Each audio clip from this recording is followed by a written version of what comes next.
Let's do some math, shall we?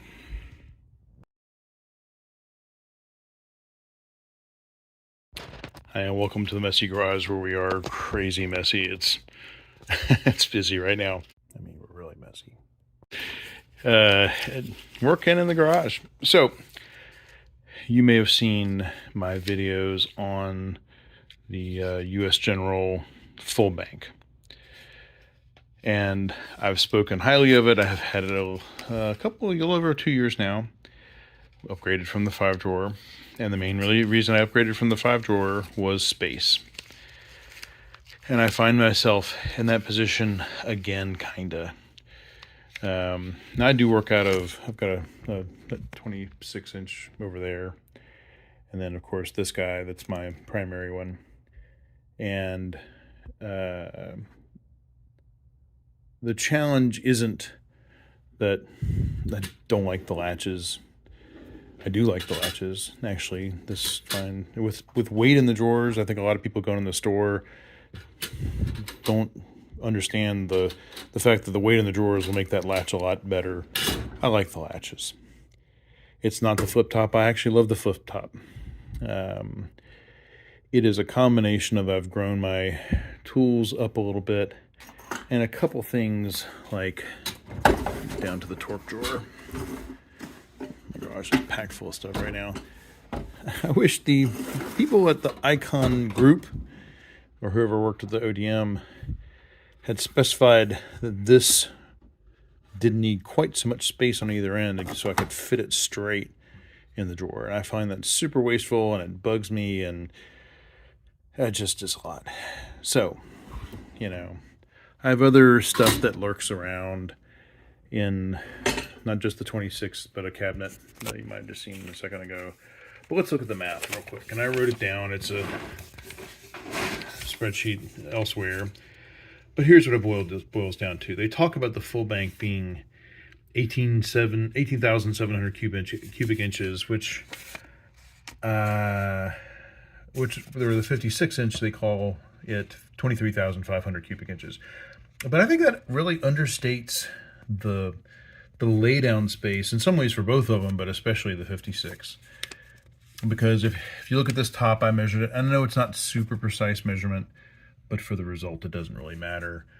That in this area is 27 inches by 20 and a half deep, right? So, 553 and a half. The drawers, and there's 6 of them, are 27 and a half inches wide. That's kind of usable space. I think they're probably 27.625 maybe, but it doesn't matter really. By 19 and a half inches deep. And there's 6 of those. So that totals up 553 square inches for this top. 6 drawers at 536 and a quarter square inches for a total of 3771 square inches. And what I mean by that is, again, just sort of space to lay stuff down. I can't believe how these live over there. I've got a lot of stuff out still for this socket and ratchet thing. That's why this is so empty at the moment. Anyway, so I went to Harbor Freight and placed my order for the 56 inch U.S. General Series 3 box. Right now, depending on when you're watching this video, it's January 4th of 2024. It's $7.49 for Inside Track members from $8.99, so a decent discount. And it has 2 long drawers and 4 what I'm calling medium drawers. Those long drawers are 52 inches wide, 19 and a half inch deep, same as this. So 2,014 square inch drawers and 4 that measure out 37 inch by 19 and a half for a total of 726, and there's 4 of those. So all that totals out to 4914, which is over 30% more laying down space. Now, a lot of those drawers are super skinny.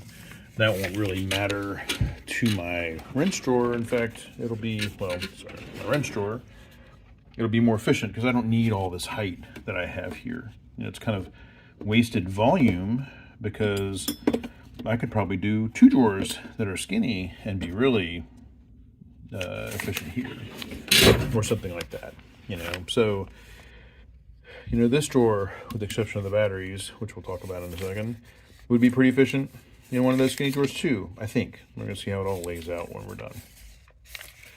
But the efficiency gains from not having a weird torque wrench drawer and a lot more laydown space, that 30%, is huge. Now, if you compare just the 23,000 cubic inches to 18,700, it sounds like 26%. But here's the thing. On top of the fact that I think that belies the actual space you get to put stuff down, this calculation for the 56-inch doesn't take into account the power drawer or the charging drawer. So I have a charging station over here, kind of that way off camera, where I charge batteries. You saw it, I kind of stuffed some batteries in here. That's not great. Don't fit well. This is not quite how they always are, but whatever. They're not great. And then I have the 2 Milwaukee Impacts here, which will no longer take up space in that calculation I just did. So, that's kind of the math. I feel like, people will value this guy. I certainly have. I feel like I'll get at least $400 to $100 and maybe a little more. I mean, it's on sale right now, again, for ITC for $4.99, but the regular $5.99. So hopefully $400, $450 maybe, probably not. And at $749, that $349 is a difference between what I can maybe sell this for and what the sale price is. Seems worth it. I'm tired of fighting with it. It'll come out a little wider over here. I have that space. I really need to clean my garage. But that's the thing. So I would recommend anybody who has a certain amount of tools buy this. I've loved it. It's been great space. I could still live in this if I really wanted to. I am living in it now. But I also want to have room for all my stuff. And I think I will have great efficiency in the new 56. So there's a little bit of swan song. It's going to take, 2 weeks, maybe more to get it. That's fine. But so this is another little preview of future content, I guess, in some ways. But, if you're thinking about buying something like this, I would encourage you to measure the flat laying space, the square inches. I don't know why they don't do that. Volume is one thing, but it doesn't tell the story, because I'm getting 30% more laydown space, not including the volume of the charging drawer and the power tool drawer. And those two things will clear up some space and I think be more efficient to work in. But the laydown space of just the 6 drawers versus sort of 7, I'll call it, for the full bank, the top plus the 6 drawers, is still 30% more.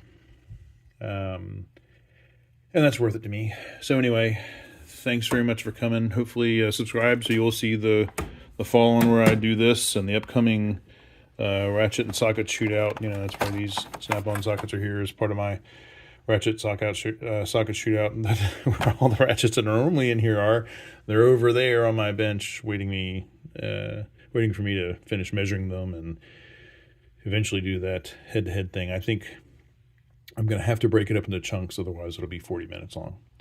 So thanks for coming. Like and subscribe, please, and stay messy, but maybe not quite this messy. Cheers.